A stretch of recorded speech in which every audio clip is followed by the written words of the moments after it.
خير الأنام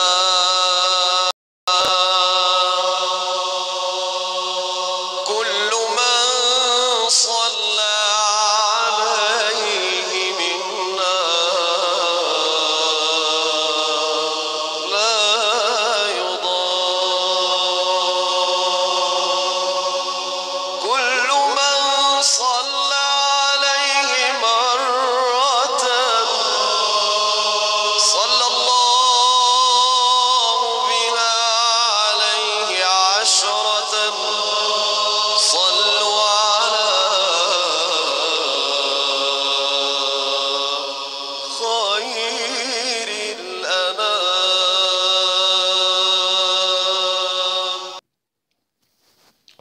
Bon, donc nous continuons donc notre exercice, l'exercice numéro 4. On l'a commencé dans la leçon numéro 3. Donc dans cette leçon numéro 4, donc, on va faire la question B et C. Donc nous avons fait dans la question numéro 4, dans la question numéro A, donc on a démontré que pour f de z égale sinus z sur z, donc limite de sinus z, donc on va le refaire. Donc on va refaire les trois questions A, B, C. Donc on commence par le point A. Donc pour résoudre l'exercice numéro 4, donc, on utilise donc cette propriété qu'on a déjà. Donc si vous avez Z0 est une singularité isolée donc de f, donc si vous avez, pour connaître le type de cette singularité, on calcule limite de f de z lorsque z tend vers Z0. Si cette limite est égale à un nombre complexe L, donc Z0 est une singularité apparente, donc c'est une fausse singularité, c'est une fausse singularité. Si c'est égal à l'infini, donc Z0 est un pôle. Après, on va dire est-ce que c'est un pôle simple ou un pôle multiple.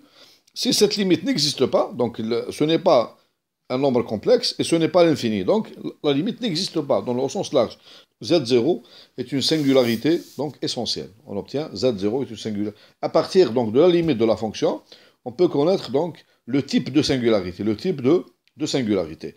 Donc voyons pour la question A, notre question A, quel type de singularité on a ici. F de z est égal à sinus z de z. Quel type de singularité? Le point 0, quel type de singularité on a?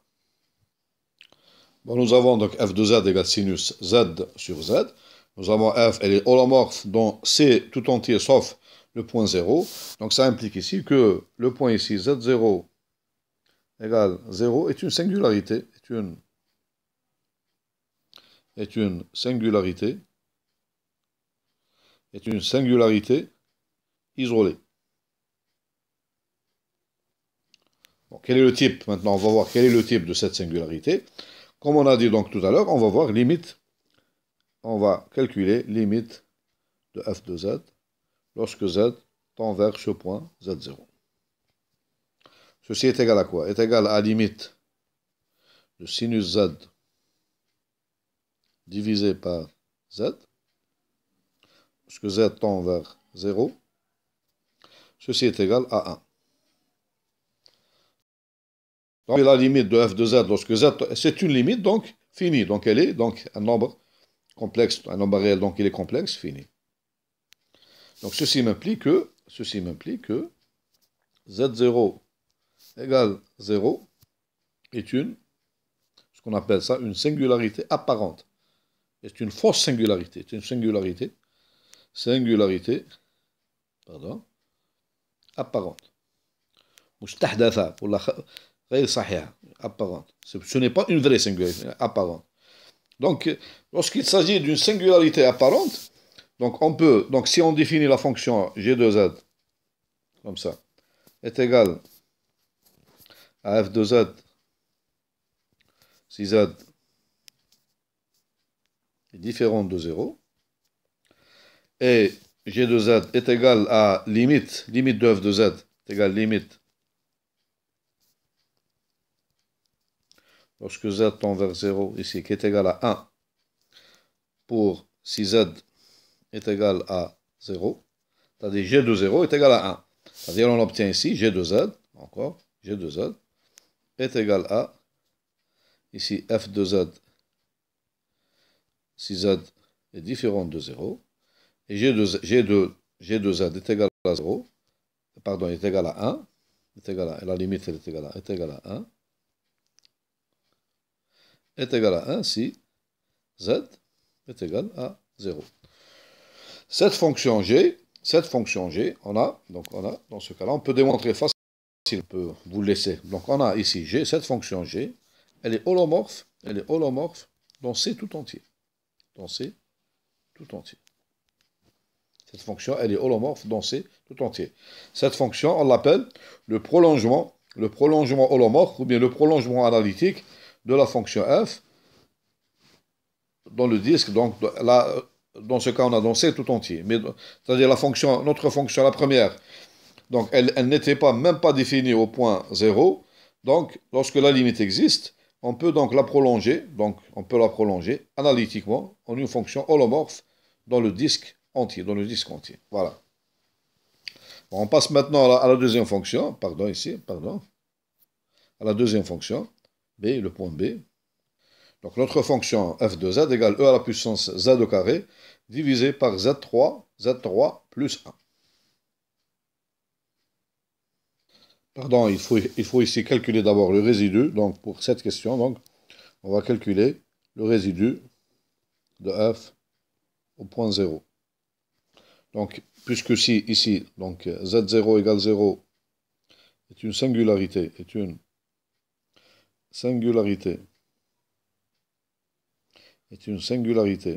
apparente,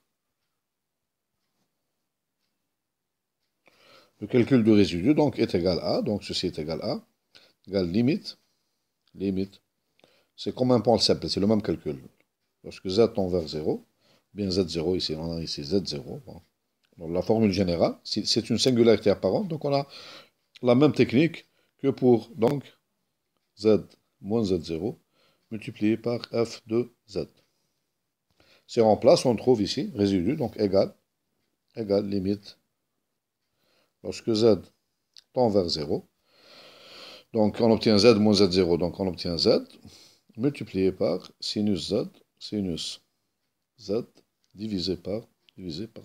Pour z différent de 0, donc limite, lorsque z tend vers 0, de sinus z, on voit bien que ceci est égal à 0. Donc par conséquent, on a le résidu de f au point 0 est égal à 0.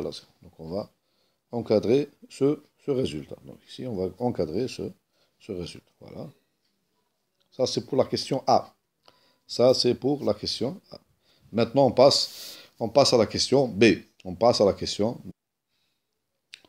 Donc, nous avons ici la fonction B, f de z égale e à la puissance z au carré, divisé par z3 plus 1. Donc, on nous donne le point z0 égale moins 1. Donc, est-ce que c'est une singularité isolée? Et quel type de singularité? Après, donc, on va calculer le résidu de la fonction f au point z0 égale moins 1. Donc, nous avons ici, donc, pour voir le type de singularité, si votre fonction, en général, c'est femme, si votre fonction s'écrit sous la forme ici, f de z est égal, par exemple, dans notre cas ici, par exemple, p de z, ce ne sont pas des polynômes, p sont des fonctions, p de z, ou bien p de z divisé par, bon, je vais, pour ne pas faire de confusion avec les polynômes, donc je vais écrire f de z égale sous la forme de deux fonctions, f1 de z, un quotient de deux fonctions, divisé par f2 de z. Bon, la première des choses, si vous avez, donc ici, vous avez limite de f de z, lorsque z tend vers z0, vous avez égal l'infini ici, donc égal l'infini. Ça, directement, on peut dire que z0 est un pôle.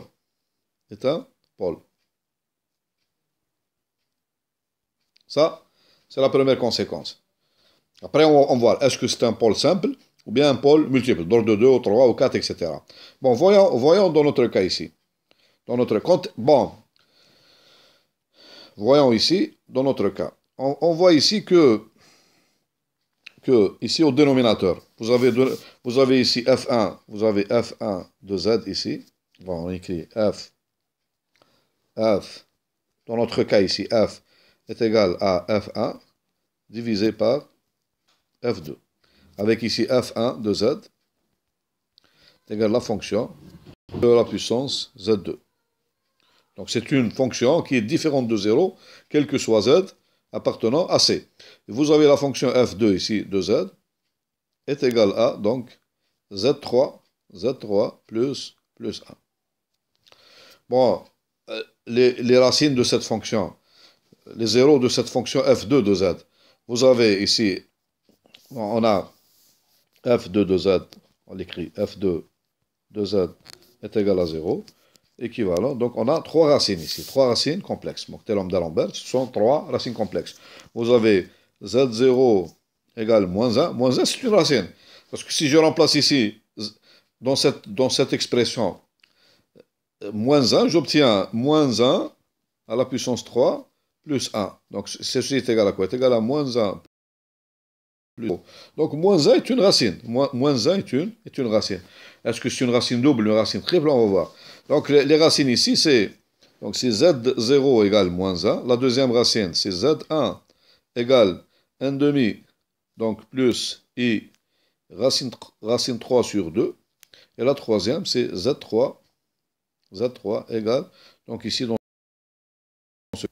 moins i racine de 3 sur 2. Voici les racines donc, de la fonction f2, Et ce sont des racines isolées. Ce sont des racines isolées. Donc, si je dessine ces racines dans le plan complexe, regardez bien un peu. Donc, voilà. Z0, qui est égal à moins 1. Vous avez à peu près, donc, vous avez racine 3 sur 2. Racine 3 sur 2, c'est à peu près égal à 0,86. C'est à peu près presque 0,9, 0,8. Donc, vous avez la deuxième racine. C'est donc 1 demi, donc à peu près ici, 1 demi plus, à peu près, donc ici, Z2. Et vous avez Z1, pardon. Z1 égale, voilà, plus. Et l'autre, elle est symétrique, elle est là. Z2. Donc, ce sont des racines isolées. Donc la première ici, isolée, donc un disque. La deuxième, donc elle est isolée. La troisième aussi, elle est une racine. Ce sont des racines isolées. On va voir maintenant quel est le... Bon, c'est clair ici. C'est que, à quoi est égal? Bon, je vais effacer pour un peu dégager. Donc, on va voir.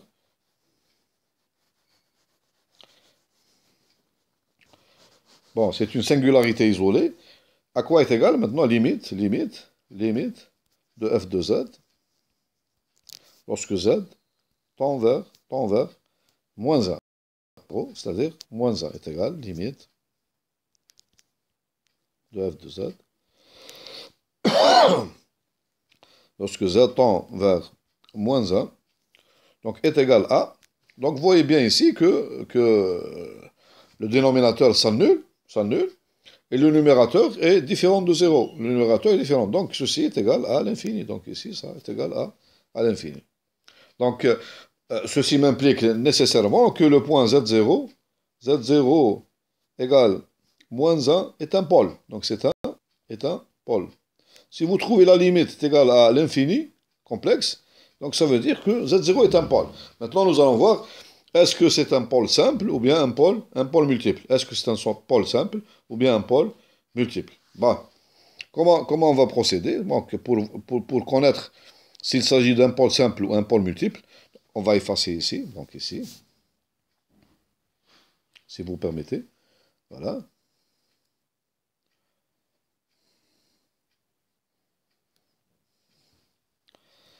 Bon. On va résumer. Donc, on va résumer le résultat. Si vous avez... si on a limite, on a ici Z0 est un pôle.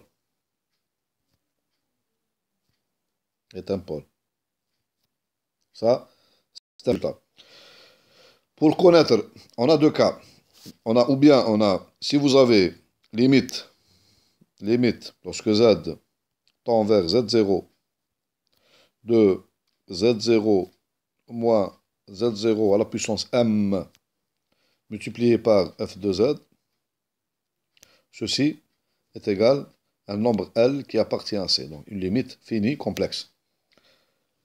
Si M ici, si M est égal à 1, il s'agit d'un pôle, ici vous avez, donc je vais effacer ici.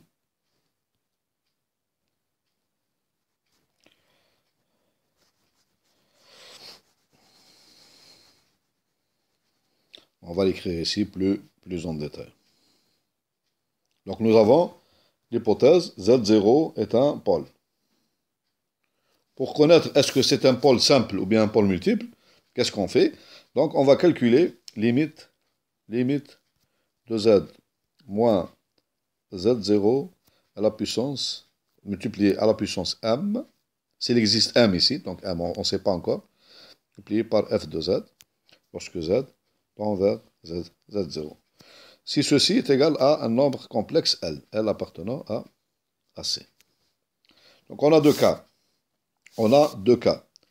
Ici, si M égale 1, ceci m'implique Z0 est un pôle simple. Pôle simple.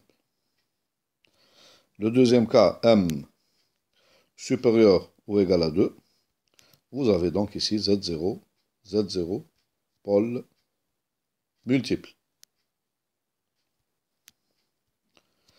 Si M égale 2, vous avez un pôle double. Si M égale 3, un pôle triple. M égale 4, pôle quadruple, etc., etc. Donc on va voir ici, dans notre cas,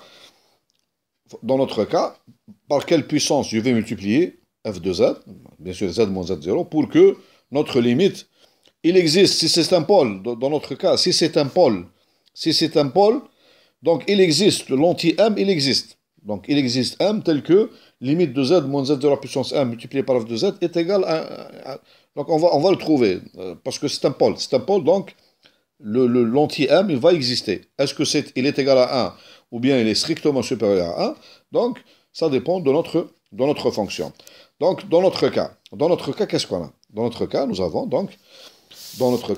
F de Z, on a dit tout à l'heure, F de Z est égal à, donc, F1 de Z divisé par F2 de Z.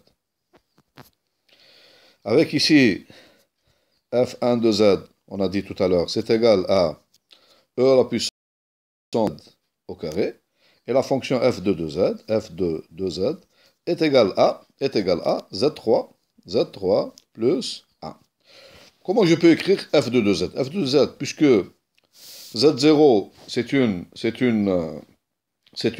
racine, donc est égal, je peux est égal, même dans le cas général, c'est un zéro de la fonction, donc je peux l'écrire sous la forme Z moins Z0, donc multiplié par une fonction F3 ici, F3 de Z, avec ici notre fonction F3, donc je sais, parce que je connais la racine, qui est égal F3 de Z, qui est égal aussi à Z moins Z1, multiplié par Z moins Z2. Et on connaît les racines Z1, on l'a dit tout à l'heure, Z1 est égal à 1 demi. Je vous rappelle, Z1, voilà les racines. Z1 est égal à 1 demi plus I, racine carrée 3 sur 2, et Z2 égale 1 demi conjugué, moins I, racine carrée de 3 divisé par 2. Voilà les coefficients Z2. Voilà. Donc, je peux même l'écrire ici, donc on va effacer. Donc.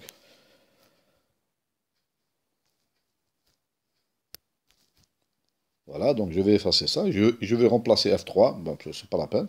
Multiplié par Z moins Z1, multiplié par Z moins Z2.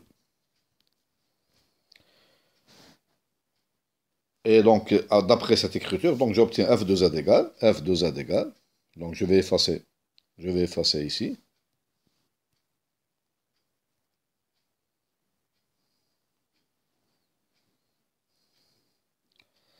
J'obtiens ici F de Z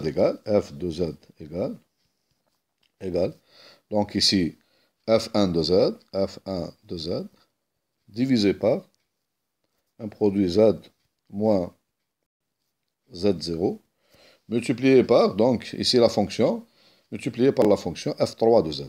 F3 f3 de z.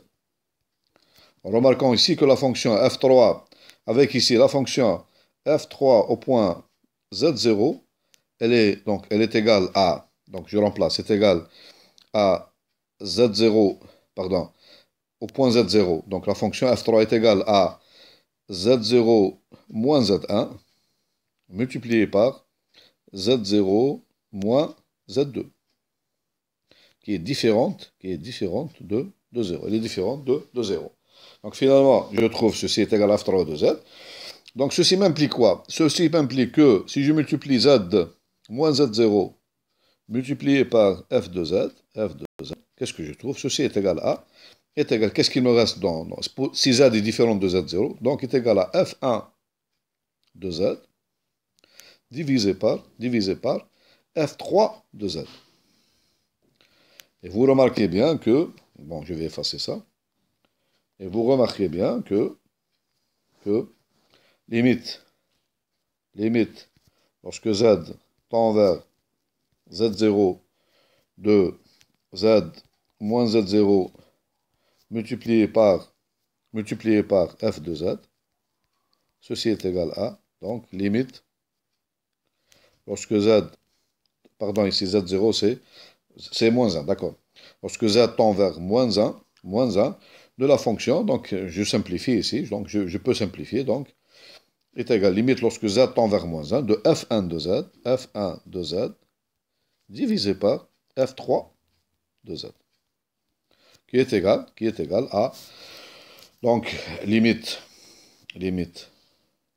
lorsque z tend vers moins 1, de e à la puissance z2, divisé par f3, c'est z moins z1, z moins z2. Avec z1 et z2, z1 égale 1 demi de 1 demi plus i racine 3 sur 2, et z2 égale 1 demi moins i racine 3 sur 2. Donc ce terme-là est égal à e, donc je vais l'écrire en détail, donc je vais effacer ici. Ceci est égal à, je remplace ici, tout est différent de 0, donc la première, donc c'est e, divisé par, donc ceci est égal à, donc, moins 1, moins, donc je remplace, donc j'obtiens, divisé par, donc j'écris ici, donc, z0 moins z1, divisé par z0 moins z2. Voilà. Donc ceci, c'est un nombre complexe qui appartient à C. Donc ceci m'implique, donc, ça implique que Z0, donc, résultat, tout ce calcul-là, tout ce raisonnement, Z0 est un pôle simple. C'est un pôle simple. Voilà le résultat qu'on trouve. Z0 est un pôle simple.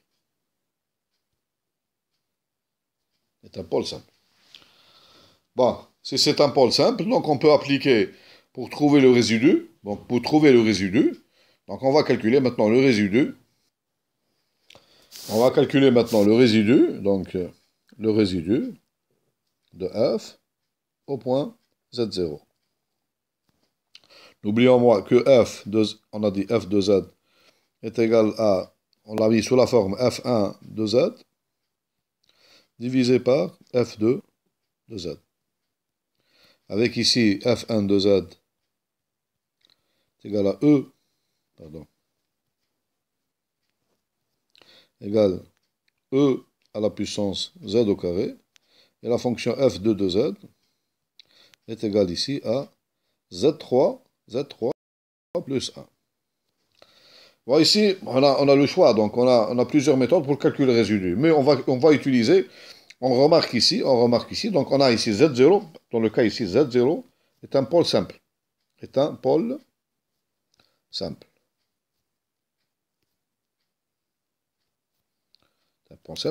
On peut appliquer la formule, donc, résidu de f au point z, donc est égal à, le premier, donc f1 au point Z0 divisé par, donc F2 prime, la dérivée, donc F2, on a vu cette formule, donc dans la leçon numéro 3, donc lorsque Z0 est un pôle simple, donc on peut calculer le résidu, est égal à la valeur du numérateur, maqam, Z0, divisé par, dérivez, donc la fonction F2, dérivera en appliquant le point Z0. Donc ici, qu'est-ce qu'on a? On a F1, donc F1, le point Z0 est égal à quoi? Est égal, donc on a ici Z0, n'oublions pas, Z0 égale moins 1. Donc F1 au point 0, c'est l'exponentielle au point 1, donc c'est E. Alors maintenant, vous avez F2, F2 prime au point Z, la dérivée, donc est égal à 3 fois 3Z2, 3Z au carré. Et lorsque vous appliquez donc F2 prime fait le point Z0, elle est égale à quoi? Elle est égale donc à 3. Et finalement, en appliquant donc, on trouve résidu de F au point moins 1 est égal à, donc F1 de Z0 divisé par F2 prime fait le point Z0 est égal à E divisé par 3. Voilà donc, et on souligne ce résultat. Voilà donc.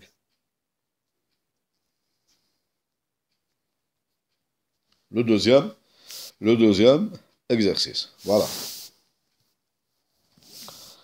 Donc on va passer maintenant à la question numéro C. Donc, bon, maintenant on passe à la partie C de l'exercice. Donc on va considérer la fonction f de z égale 1 sur z au carré cosinus z moins 1. On va donc étudier la singularité du point z0 égale 0 et donc calculer le résidu de f au point 0. Bon, qu'est-ce qu'on remarque ici? On remarque ici que on a, dans ce cas-là, on a limite. La première remarque, c'est que limite de f de z, lorsque z tend vers 0, il est clair que cette limite, elle est égale, donc, parce que le dénominateur s'annule, donc ici on obtient, et le numérateur, le bastul maqam, donc on a différents zéros, donc on obtient ici limite. Donc ceci m'implique directement, si vous avez la limite de la fonction f est égale à l'infini, donc infini, donc ceci m'implique directement que le point z0 égale 0 est un pôle. Donc ici c'est un pôle. Le problème c'est que on détermine ici l'ordre du pôle. Est-ce que c'est un pôle simple, ou bien un pôle double, ou bien triple, etc. Bon, ça, on est sûr que c'est un pôle. Donc, pour connaître, est-ce que c'est un pôle simple, ou bien, vous avez ici, donc, vous avez la fonction ici qui figure donc, au dénominateur.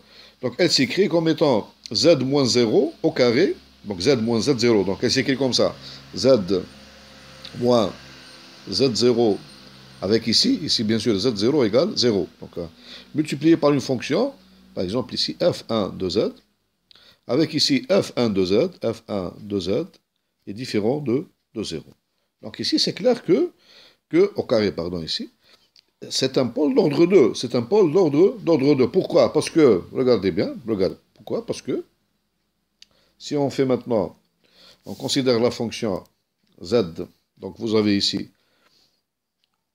limite, maintenant je considère limite lorsque z tend vers 0, z0 égale 0 ici, de la fonction maintenant je considère z2, z au carré, multiplié par f de z. Cette fonction est égale limite, lorsque z tend vers 0, de la fonction 1 sur cosinus z moins 1, et ceci est égal, donc lorsque z tend vers 0 est égal, donc 1 sur cosinus 1. Donc ici, cette limite existe et elle est finie. Donc elle existe et elle est finie. Donc ce qui m'implique ici que le point ici z0 égale 0 est un pôle double. Est un pôle double.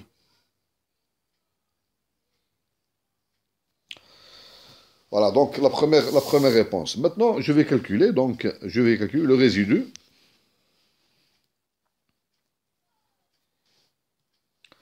le résidu de la fonction f au point z0 ici. Si z0, bon, on va utiliser la formule suivante. Si z0 est un pôle d'ordre m, donc le résidu de f au point z0, donc j'applique cette formule-là, est égal à 1 sur m moins 1 factoriel, multiplié par, donc ici, multiplié par, je considère limite lorsque z, donc on a démontré cette formule-là, z, donc quelle fonction je prends? Je prends la fonction, donc z moins z0 à la puissance m, multiplié par la fonction f de z, mais ici je prends la dérivée d'ordre m moins 1. Donc, je prends la fonction z moins z0 à la puissance m multipliée par f de z, je la dérive m moins 1 fois, et après, donc, je calcule limite lorsque z tend vers z0, et je multiplie le tout par 1 sur m moins 1 factoriel. Ici, nous avons, dans notre cas, nous avons z0 égale 0, et vous avez ici m est égal à 2. M est égal à 2. Donc cette formule, qu'est-ce qu'elle devient? Donc je vais effacer ça. Donc on obtient, dans notre cas, le résidu de la fonction f au point 0 est égal à quoi? Est égal à 1 sur 2 moins 1, c'est-à-dire 1 sur factoriel 1, multiplié par limite de la fonction lorsque z tend vers 0. Donc de la fonction, quelle fonction? Donc je considère la fonction ici, z au carré, multiplié par f de z, et la dérivée d'ordre m moins 1, donc prime. Voilà. Est égal, ceci est égal à, donc ceci est égal à, limite, donc c'est limite, lorsque z tend vers 0 de la fonction, z2 multiplié par f de z, qu'est-ce qu'il me reste? Il me reste 1 sur, donc je considère la dérivée, 1 sur cosinus z moins 1, donc la dérivée de cette fonction. Bon, calculons. Donc on va calculer. On va donc premièrement, donc on va calculer la dérivée. Pardon, ici, voilà. Bon, donc nous avons la dérivée de la fonction 1 sur cosinus z moins 1. Donc c'est de la forme u sur v, donc u sur v, donc est égal à u', c'est-à-dire 0 multiplié par v, donc c'est 0, moins u v', c'est-à-dire 1 multiplié par la dérivée de cosinus z-1. La dérivée de cosinus z-1 est égale à moins, donc ici nous avons moins, donc qu'est-ce qu'on obtient? On obtient moins sinus z-1 au numérateur. Vous avez 0 moins sinus l-1, donc on obtient finalement sinus z-1 divisé par cosinus z-1, le tout au carré. Donc finalement, on obtient résidu de f au point 0 est égal limite lorsque z tend vers 0, sinus z-1 divisé par cosinus z-1, le tout au carré, donc est égal à, donc puisque tout est continu ici, donc et non nul, sinus de moins 1 divisé par cosinus de moins 1, le tout carré. Donc ceci est égal à quoi? Parce que vous avez sinus moins 1 est égal à moins sinus 1, donc on obtient moins sinus 1, divisé par, et vous avez cosinus moins 1 est égal à cosinus 1. Vous avez cosinus de moins alpha égale cosinus alpha. Donc finalement, qu'est-ce qu'on obtient?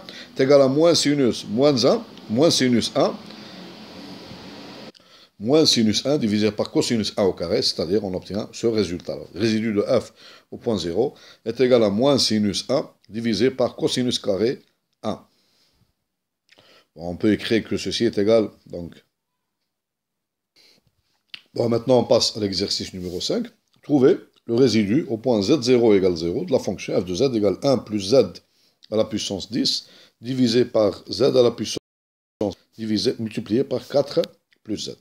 Voilà donc cette fonction. Donc on va dire quelle singularité on a. Et après, donc, dans la singularité z0 égale 0, donc quel type de singularité? Après, on va calculer le résidu de f au point. En solution d'exercice numéro 5, donc la même chose ici. Donc on remarque ici que la première remarque, c'est qu'on a dans ce cas limite,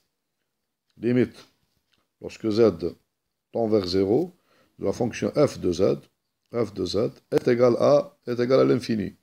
Parce que vous avez un numérateur, donc il est différent de 0, et le numérateur, il s'annule au point z égale 0. Donc la limite est égale à l'infini, l'infini.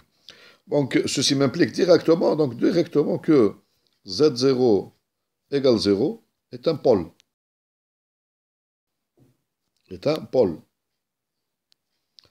Bon, après, on va dire, est-ce que c'est un pôle simple ou bien double, triple, etc. Bon, ici, on remarque aussi rapidement, c'est simple, parce que vous avez z à la puissance 6.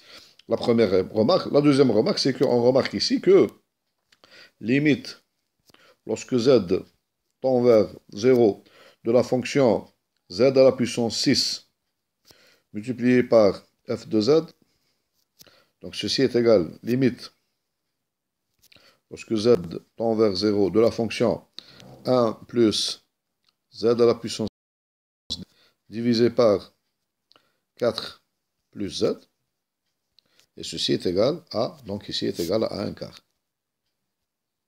Donc ceci est égal à 1 quart. Donc ceci m'implique, donc ici, une limite finie. Donc ceci m'implique directement que le point z0 égale 0 est un pôle,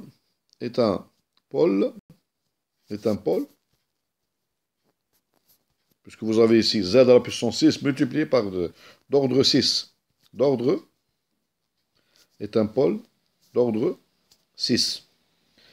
Donc ici, on peut appliquer, donc regardez bien, donc dans ce cas, on peut appliquer la formule résidu, donc on peut appliquer cette formule-là, résidu de f au point z est égal à 1 sur factoriel, donc m moins 1, c'est-à-dire 1 sur factoriel 5, multiplié par ici, multiplié par, je prends la fonction z à la puissance 6 ici, multiplié par f de z, je considère la dérivée d'ordre 5 aussi, la dérivée d'ordre 5. Et, pardon, ici, donc, est égal, limite en vérité est égal, donc ici est égal à 1 sur factoriel 5, multiplié par la limite, lorsque z tend vers 0, de cette fonction. Mais on va dériver 5 fois la fonction. Vous avez ici, donc, on va dériver cette fonction z à la puissance 6. C'est-à-dire, c'est quelle fonction qu'on va dériver? Donc, c'est la fonction z à la puissance 6 multiplié par... C'est-à-dire, on va dériver la fonction. C'est la fonction qu'on a, c'est 1 plus z à la puissance 10 divisé par la fonction 4, z plus 4. On va dériver cette fonction 5 fois. La dérivée d'ordre 5. Donc, c'est un calcul un peu compliqué. C'est lent un peu. C'est un peu lent. Lorsque l'ordre du pôle il devient plus grand que 3 ou bien plus grand que 2, donc le calcul devient un peu compliqué. Donc on ne va pas utiliser, cette formule. Donc on peut utiliser cette formule, normal. Donc on va arriver au même résultat. Mais nous, pour simplifier les calculs, donc on va procéder de façon plus simple. Bon, qu'est-ce qu'on a dit? On va utiliser donc la définition. Dans ce cas-là, pour cette fonction, on va utiliser la définition. Qu'est-ce qu'on a dit? Qu'est-ce que ça veut dire que z0 égale 0 est un pôle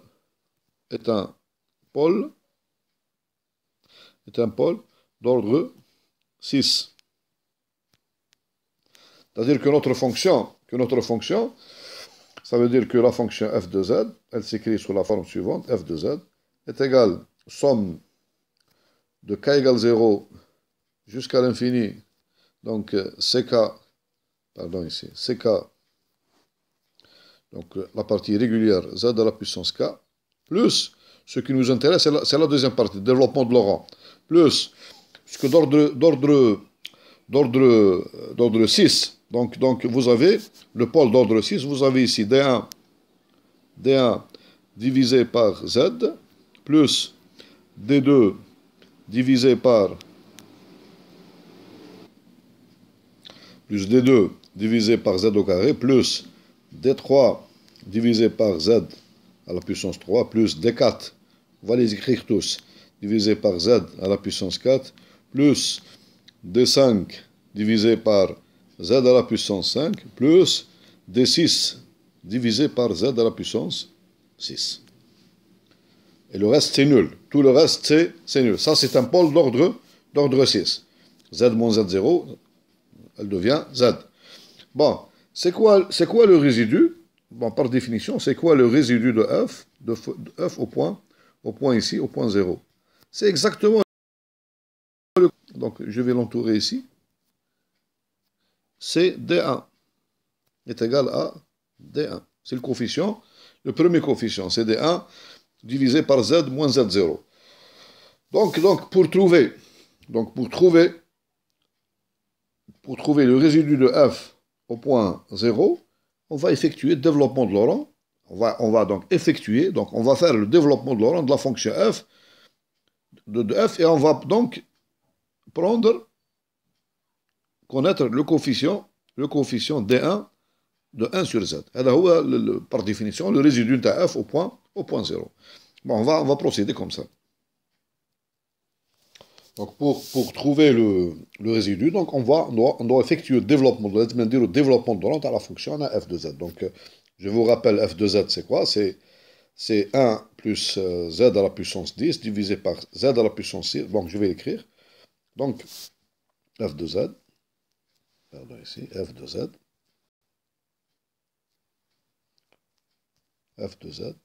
est égal à, donc 1 plus z à la puissance 10 divisé par, nous avons ici z à la puissance 6 multiplié par 4 plus z. Donc qu'est-ce qu'on remarque ici? On remarque ici que c'est que on doit essayer d'écrire. Donc il faut dans cette écriture là, donc on va نخرجوا 1 sur 1 moins u. 1 sur 1 moins. هذه نعرف الديفلوبمون تاعها. هذه donc 1 sur 1 moins u pour module de u inférieur à 1 في الديسك. Ceci est égal, نفكركم بلي هذه c'est égal à 1 plus u plus u2 plus etc.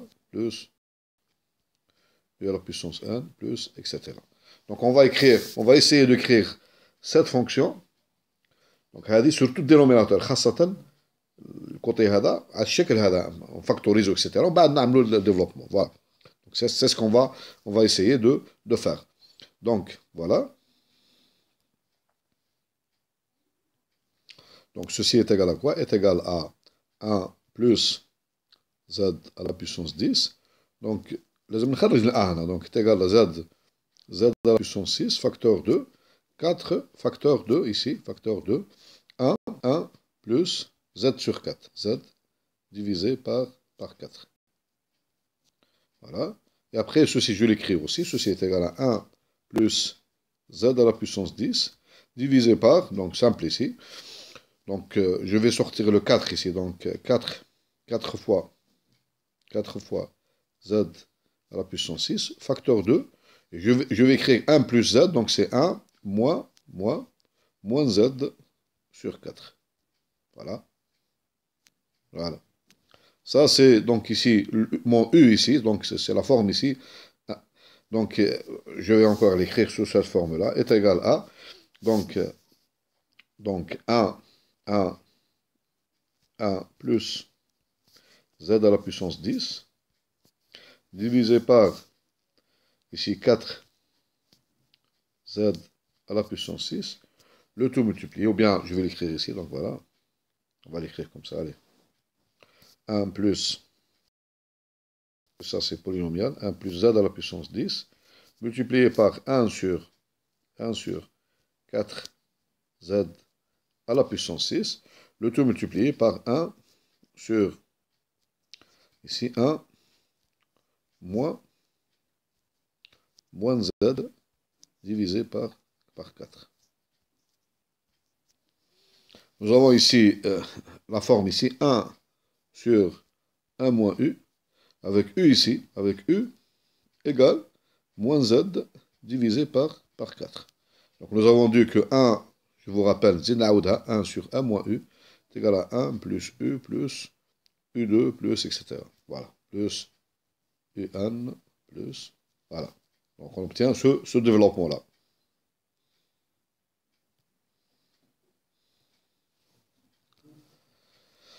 Donc finalement, donc, bon, je vais effacer ça. Donc j'obtiens, d'abord, je vais développer donc 1 sur, donc 1 sur 1 moins. Donc ma fonction f de z égale, donc je vais l'écrire ici, donc f de z égale, f de z égale, f de z égale, est égal à 1 sur 4 z à la puissance 6, multiplié par 1 plus z à la puissance 10, multiplié par, maintenant, multiplié par, donc la fonction ici, donc on a dit 1 sur 1 moins 1 moins, donc z 1 moins z, pardon, 1 moins z sur 4. Voilà. Donc ceci est égal, donc ceci est égal à, ceci est égal à, donc 1 sur 4 z à la puissance 6, 1 sur 4 z à la puissance 6, 1 plus z à la puissance 10, et je développe cette fonction. Donc est égal facteur 2, 1 plus. Donc le premier terme, c'est moins z sur 4, plus le deuxième terme, moins z sur 4, donc au carré, moins z sur 4 au carré. Donc ici, donc on obtient plus z2 divisé par 4 au carré. L'autre terme, donc ici, après, c'est un terme donc à la puissance 3.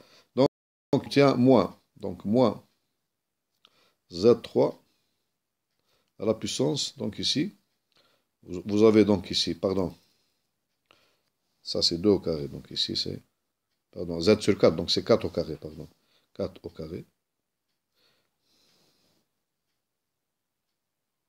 moins z sur 3 sur 4, pardon, 4 au cube, après plus z à la puissance 4 sur 4 à la puissance 4, etc. Donc je termine comme ça mon développement.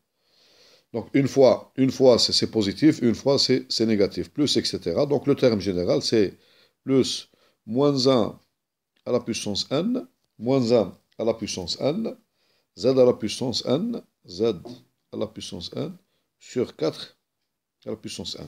Vous voyez bien ici, si n est pair, donc c'est positif, si n est impair, etc.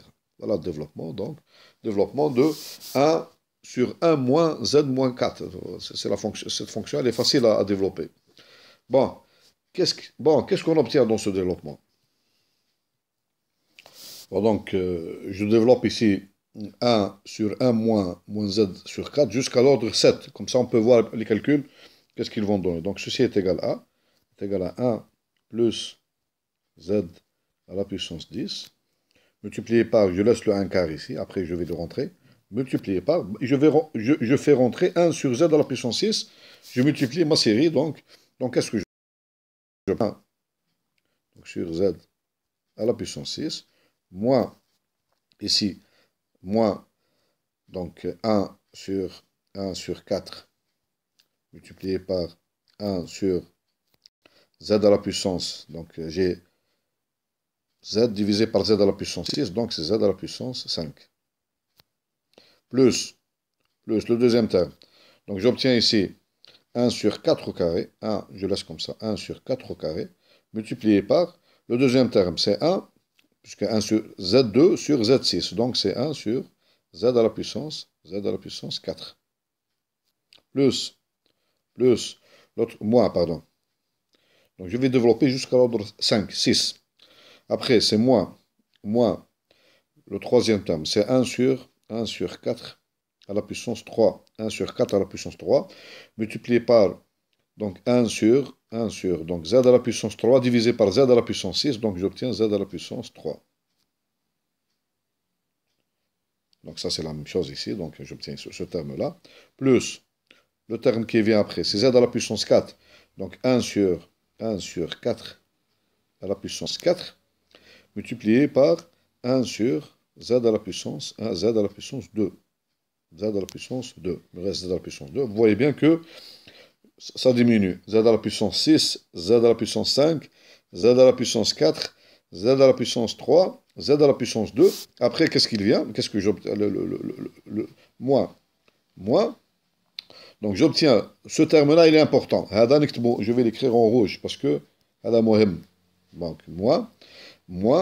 Donc, qu'est-ce que j'obtiens? 1 sur 4, 1 sur 4 à la puissance 5, multiplié par z à la puissance 5, divisé par z à la puissance 6, donc c'est 1 sur z. Il me reste ici 1 sur z. Ce terme-là, il est important, parce que c'est ce terme-là qui va me servir pour calculer le résidu dans le développement de l'oran. Et je termine. Donc, après, qu'est-ce que j'obtiens? C'est le terme plus z à la puissance 6 divisé par z à la puissance 10, donc c'est 1. Donc j'obtiens ici 1 sur, terme constant. Après, c'est la partie régulière, donc 1 sur 4 à la puissance 6, voilà, plus, maintenant, moins, donc z à la puissance 7 divisé par z à la puissance 6, et après, donc 1 sur 4. Ça m'intéresse plus, ça c'est plus intéressant. Donc j'obtiens z, j'obtiens ici z. Et après, j'obtiens plus, les termes c'est z2, z3, etc. Donc, etc. plus, c'est plus intéressant. Donc ce qui m'intéresse, c'est ce terme-là. Donc ceci est égal à quoi encore? Donc ceci, je fais rentrer, parce que j'ai besoin des coefficients. Donc 1 plus z à la puissance 10, multiplié par, donc, je fais rentrer le terme 1 quart ici. Donc est égal à 1 quart ici. 1 quart 1 sur z à la puissance 6, moins 1 quart au carré 1 sur z à la puissance 5, plus 1 sur 4 à la puissance 3, 1 sur z à la puissance 4, moins 1 sur 4 à la puissance 4, 1 sur z à la puissance 3, plus 1 sur 4 à la puissance ici 5, 1 sur z au carré. Et ce terme-là, je vais l'écrire en rouge aussi, parce que c'est le coefficient qui m'intéresse. Moins 1 sur 4 à la puissance 5, 1 sur z.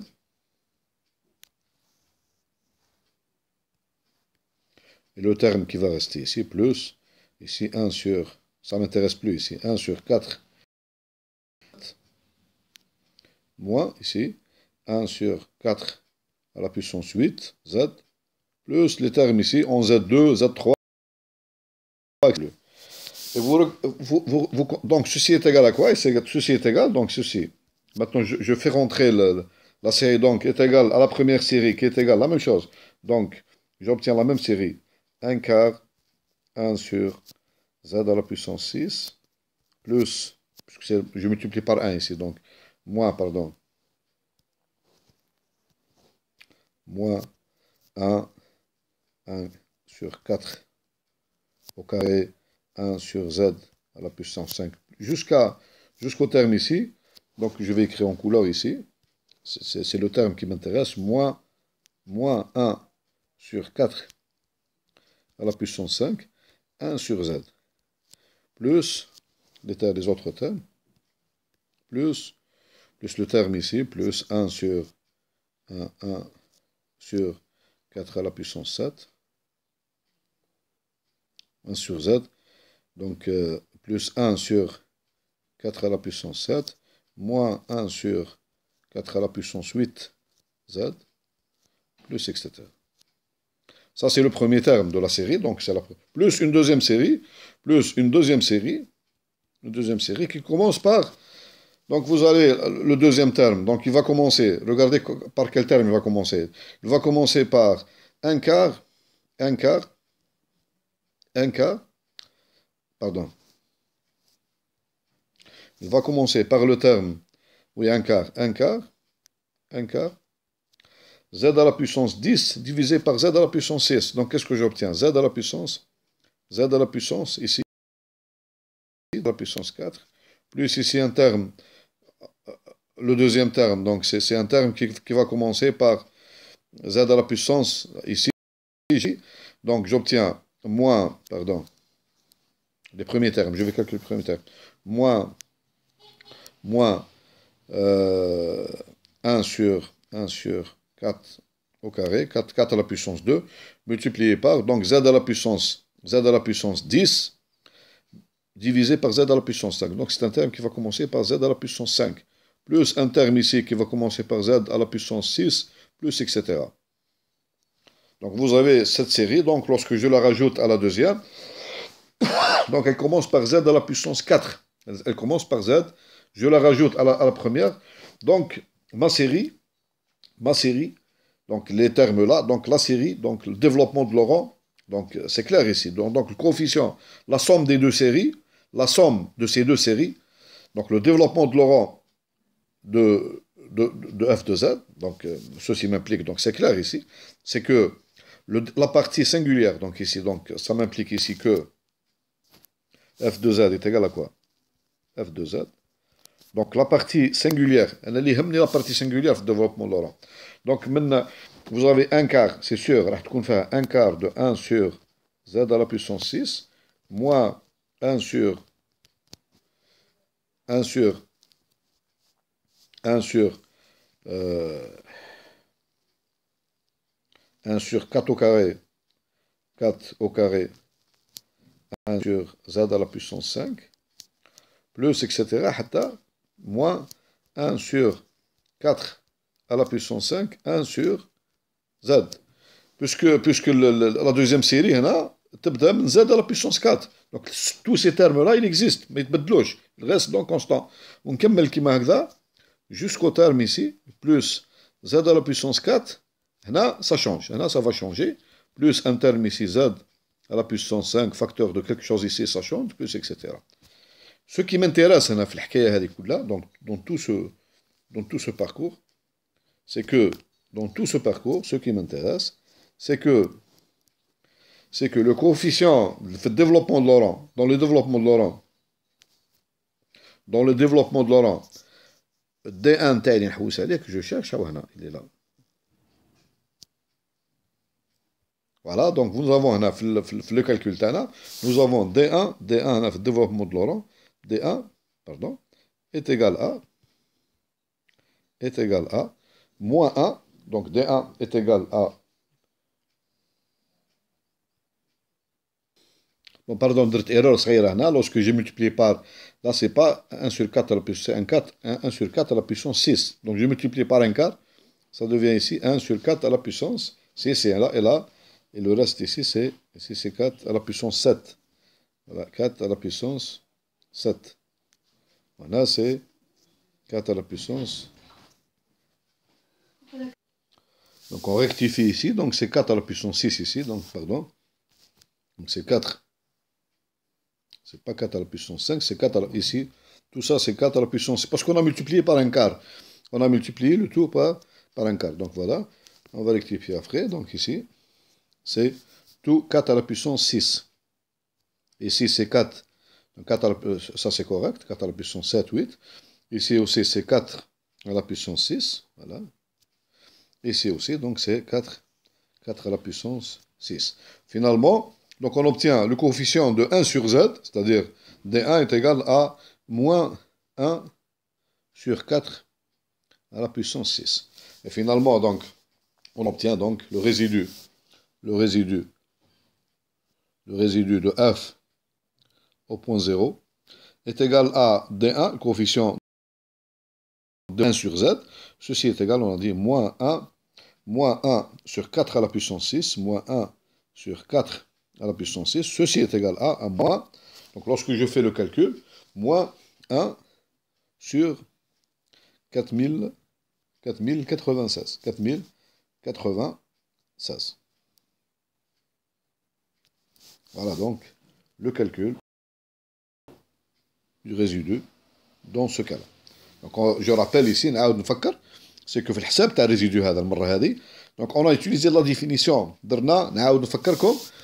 عندنا اذا كان لا فونكسيون تاعنا اف نكتبوها عندها ان بول دوردر ام, دونك اون فا ليكرير باغ اكزومبل 1 دوردر ام, دونك تكتب على الشكل هذا 1 sur z moins z0 plus, pardon pas ici c'est pas 1, c'est D1 sur Z moins Z0 plus D2 sur Z moins Z0 au carré, plus حتى نوصل ل DM. هذا بول d'ordre M. تكتب كيما هكذا. À la puissance M. Plus, après, donc ici un coefficient C1, C0, plus C1 multiplié par Z moins Z0, la partie régulière, plus, etc. Donc le résidu, tu prends le coefficient, tu as 1 sur Z moins Z0, le résidu, donc démontrer le résidu, c'est D1, c'est le coefficient, c'est le résidu de la fonction. Voilà. C'est ce qu'on a utilisé dans le calcul, pour ce cas-là. Bon, maintenant, c'est le dernier paragraphe donc, de ce cours. Paragraphe 4.7. Application du théorème des résidus au calcul d'intégrale impropre. Donc nous allons d'abord définir c'est quoi une intégrale impropre. Donc on appelle intégrale impropre, donc on appelle intégrale impropre. Donc toute intégrale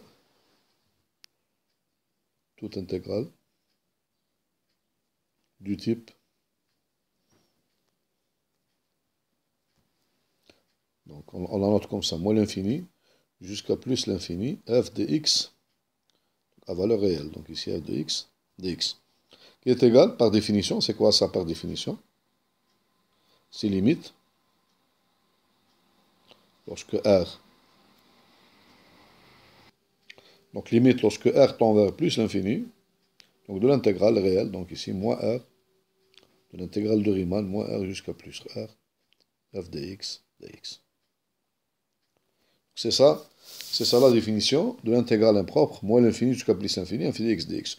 Donc on va, dans ce paragraphe, on va appliquer le théorème des résidus pour calculer ces intégrales impropres, avec bien sûr, on a des conditions sur f, etc., etc. Bon, quelles sont les hypothèses que je prends? Donc je prends une fonction f définie de l'ouvert U dans C. Tel que l'ouvert U, donc U, l'ensemble des Z, demi-plan ici, tel que imaginaire de Z est supérieur ou égal à 0, ensemble là, il est contenu dans U. Par exemple ici, regardez bien, mon ensemble U, il va contenir le demi-plan, tout le demi-plan supérieur ici. Je le dessine. Donc, par exemple, je prends U ici, cet ensemble que je vais dessiner, donc je vais hachurer en rose. Voilà. U, cet ensemble-là, c'est un ouvert qui va contenir le demi-plan, l'ensemble des Z tel que imaginaire de Z supérieur ou égal à 0, c'est le demi-plan supérieur. L'ensemble, c'est cet élément, il appartient à cet, etc. Voilà. Donc U, c'est un ouvert qui contient le demi-plan supérieur. Parce que si je prends un point en bas, donc il vérifie imaginaire de Z inférieur strictement à 0. Bon, je vais effacer ça. Voilà.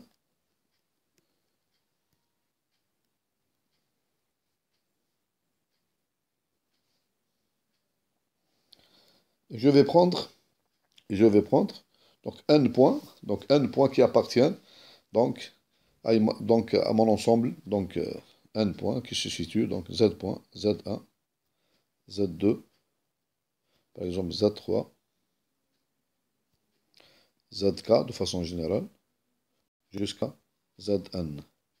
Ces points-là, ces points-là vérifient donc partie imaginaire de zk strictement supérieur à 0. C'est-à-dire, il se trouve dans le demi-espace supérieur. Donc, ça veut dire que les points zk donc, ne sont pas réels, ne sont pas des nombres réels, sont des nombres complexes situés donc, dans le demi-espace supérieur. Voilà donc la condition. Et ma fonction f, donc je la suppose, f, donc f, voilà, elle est holomorphe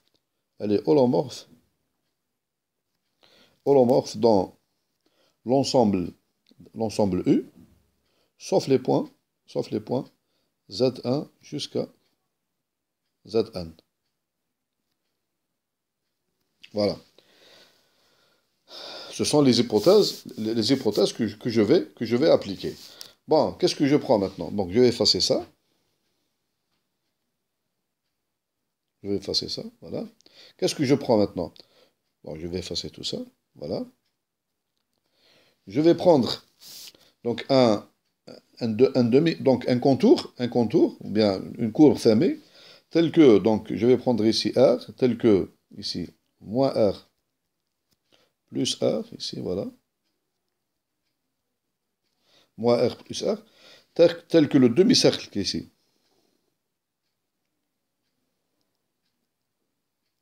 Le demi-cercle ici. Donc il va, donc cet ensemble-là, voilà. Donc je vais continuer, le demi-cercle, il va donc contenir tous les points ZK. Donc ici, donc je vais appeler cet ensemble-là, par exemple, cet ensemble-là. Je vais l'appeler par exemple oméga,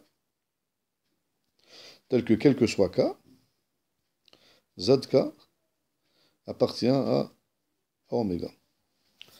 Bon, puisque la fonction est holomorphe dans U, sauf les points ZK, et je considère maintenant le contour, je considère ça gamma 1, et ça, l'autre partie, donc je vais le dessiner en couleur.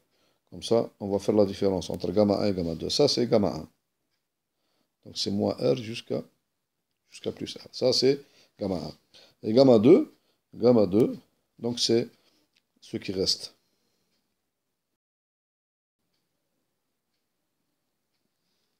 Voilà, gamma 2.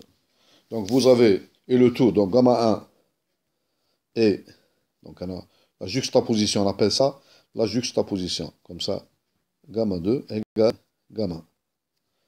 Gamma, c'est la courbe fermée, donc qui démarre de ce point-là, pardon, qui démarre de ce point-là jusqu'à, elle revient donc au même point. Donc qu'est-ce que j'obtiens? Donc ici, je peux appliquer le théorème des résidus. Donc j'ai l'intégrale qu'on a dans ce cas-là, on a, regardez bien, donc je suis dans les conditions, je suis exactement dans les conditions du théorème des résidus. Donc on a l'intégrale sur gamma f dz dz, pardon ici, donc je l'écris comme ça, dz est égal à 2ip multiplié par la somme des résidus, ce k égale 1 jusqu'à n, donc résidu de f au point zk, multiplié par l'indice, donc ici, des points zk par rapport à gamma.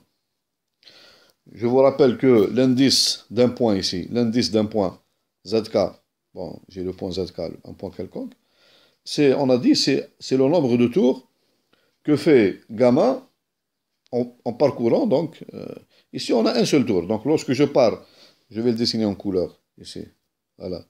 Lorsque je pars, donc je pars de ce point-là, donc je fais le parcours, et je reviens à mon point, donc c'est ça le lacet gamma tout entier.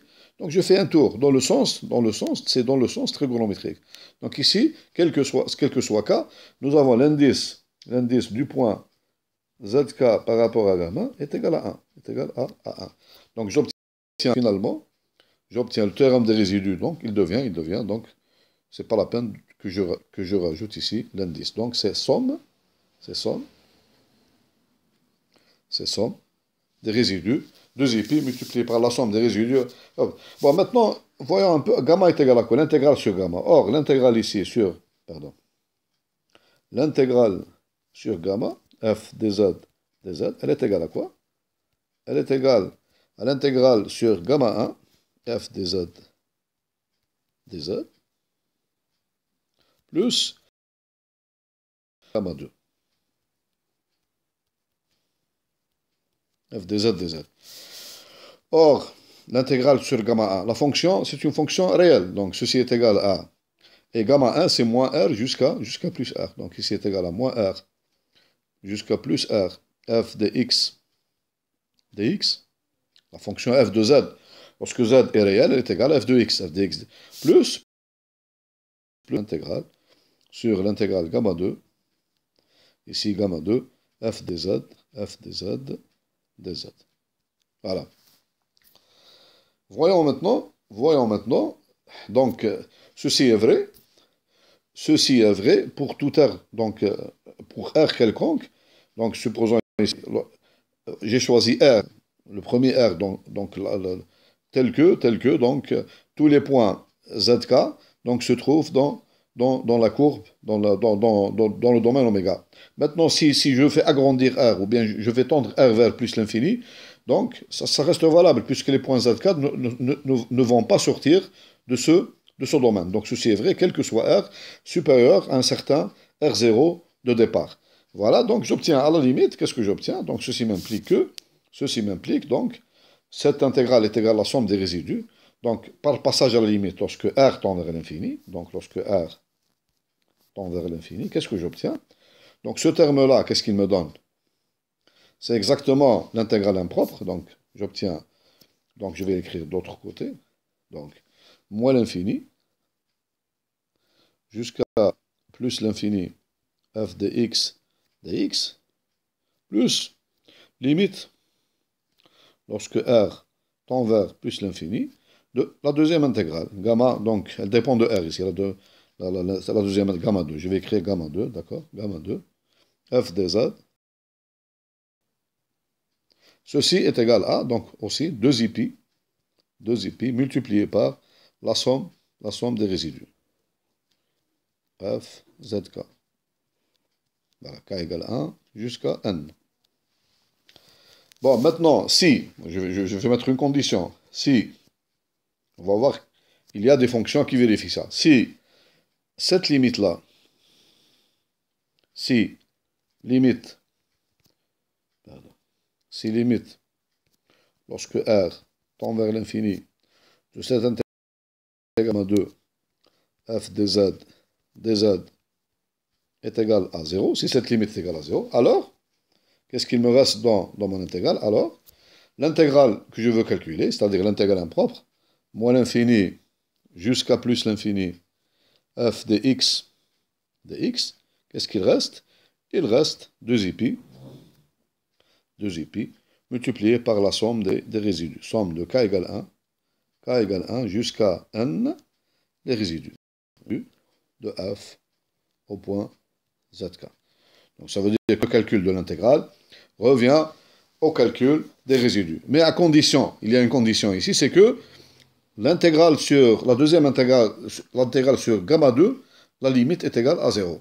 Bon, maintenant, nous allons donner un cas où cette intégrale, justement, elle est égale à, cette limite est égale à 0.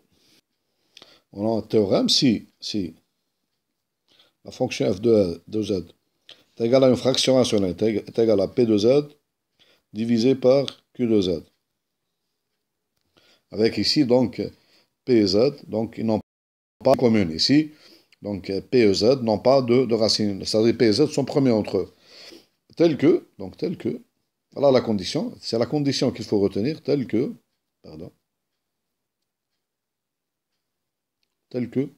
le degré, donc on a degré du dénominateur, degré de Q, il faut qu'il soit supérieur à degré de P plus 2. Par exemple, si vous avez ici, par exemple, x2 divisé par x4 plus 3, par exemple. Ou bien, par exemple, x divisé par x5 plus 6, par exemple. L'essentiel, c'est que le degré du dénominateur doit être supérieur ou égal au degré du numérateur plus 2. Voilà. Et bien sûr, on suppose ici, c'est la condition essentielle. Cette condition, elle est essentielle. Et bien sûr, donc, on suppose ici les racines, bien sûr, ça c'est important. Les racines ne sont pas ne sont pas réels. Il ne faut pas qu'ils soient sur la droite réelle. Alors, dans ce cas, alors, l'intégrale ici, l'intégrale sur gamma 2, donc f dz, cette intégrale, limite, lorsque R tend vers l'infini, elle est égale à 0. Elle est égale à 0. Voilà donc un cas où on peut appliquer cette formule. Bon, on va passer à un exercice, exercice numéro 6. En utilisant le théorème des résidus, calculer l'intégrale impropre suivante I est égale, l'intégrale moins l'infini jusqu'à plus l'infini, x2 sur x2 plus 1 divisé par x2 plus 9 dx. Voilà. Bon, dans ce cas, nous avons f de z, notre fonction f de z, elle est égale à z au carré divisé par donc z2 plus 1 facteur de z2 plus 9. Nous avons ici est égal à donc p divisé par q de z. On remarque ici que ces deux polynômes sont premiers entre eux, donc il n'y a pas de racine entre deux. Et on a aussi degré, donc est-ce que les conditions du théorème sont vérifiées? Degré de p est égal à 2 et degré de q. Donc vous voyez bien, degré de q est égal à 4. Donc vous voyez bien qu'il est donc 4 qui est supérieur ou égal à donc degré de p à 2 plus 2. Donc on est dans les conditions idéales. Donc dans ce cas-là, nous avons directement l'intégrale sur gamma 2 f dz, limite, ici limite, lorsque R tend vers l'infini est égal à 0. Donc ça veut dire que, d'autre part, quelles sont les singularités de f? Nous avons ici, donc les singularités sont, donc ici les singularités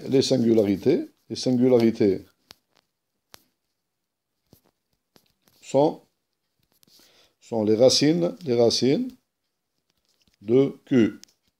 Quelles sont les racines? Vous avez x2 plus 1 égale 0, donc vous avez z0, z1 ici, z1 égale i, z2 égale moins i, et les autres racines, z3 égale 3i, et z4 égale moins 3i. Donc, toutes ces racines ne sont pas réelles. Donc, elles sont, vous voyez bien ici que, imaginaire, donc ici, la partie imaginaire de zk, donc c'est strictement supérieur à 0. Donc, toutes nos racines, elles sont, on voit ici, donc, moins r, donc il existe r, moins r plus r. Donc, vous avez tel que les racines, elles sont situées dans le demi-plan supérieur. Donc, finalement, qu'est-ce qu'on obtient? Donc, on obtient, ça veut dire que l'intégrale de moins l'infini jusqu'à plus l'infini, f, pardon, ici, donc. Bon, les singularités de notre fonction sont z1 égale i, z2 égale moins i, z3 égale 3i, z4 égale moins 3i. Ce sont des pôles simples. Donc vous avez seulement deux singularités qui sont situées, donc qui vérifient imaginaire de z strictement positif. Les deux, celle-là et celle-là, donc on doit les enlever. Donc dans le calcul de l'intégrale, هادوما برك اللي نحسبوهم. هادوما c'est pas la peine parce que موجودين في imaginaire de z strictement négatif. Donc on va choisir R, par exemple R de façon que les deux singularités هادوما z égale i, z égale 3i يكونوا في وسط le parcours هذا. Voilà. Bon, puisqu'on a deux pôles seulement i et 3i, donc cette intégrale, donc impropre, est égale à 2i multiplié par résidu de f au point i plus résidu de f au point 3i. Donc notre fonction, c'est une fraction rationnelle, p de z, on utilise la formule, résidu de f au point z0 est égal à p au point z0 divisé par q' au point z0, avec ici q' au point z0 est différent de 0. La même chose pour le point résidu de f au point 3i, donc est égal à p au point 3i divisé par q' au point 3i. Finalement, donc je vous laisse faire le calcul tout seul, donc faites ce calcul-là. on obtient résidu de f au point i est égal à moins 1 sur 16i, résidu de f au point 3i est égal à 3 sur... On applique ces deux formules-là, c'est simple. Donc ici, dériver Q' et diviser Q', et appliquez-les au point i, avec, vous allez trouver donc exactement moins 1 sur 16i, et l'autre au point 3i, va 3 sur 16i. Et on obtient, au final, l'intégrale est égale à 2i multiplié par la somme des résidus, c'est-à-dire moins 1 sur 16i, plus 3 sur 16i est égal à pi sur 4. Finalement, notre intégrale, moins l'infini jusqu'à plus l'infini, x de 2 dx sur x2 plus 1, x2 plus 9 est égal à pi divisé par 4. Bon, la prochaine leçon, Inch'Allah, on va faire d'autres intégrales et d'autres calculs en utilisant le théorème des résidus. Voilà. Salam alaikum.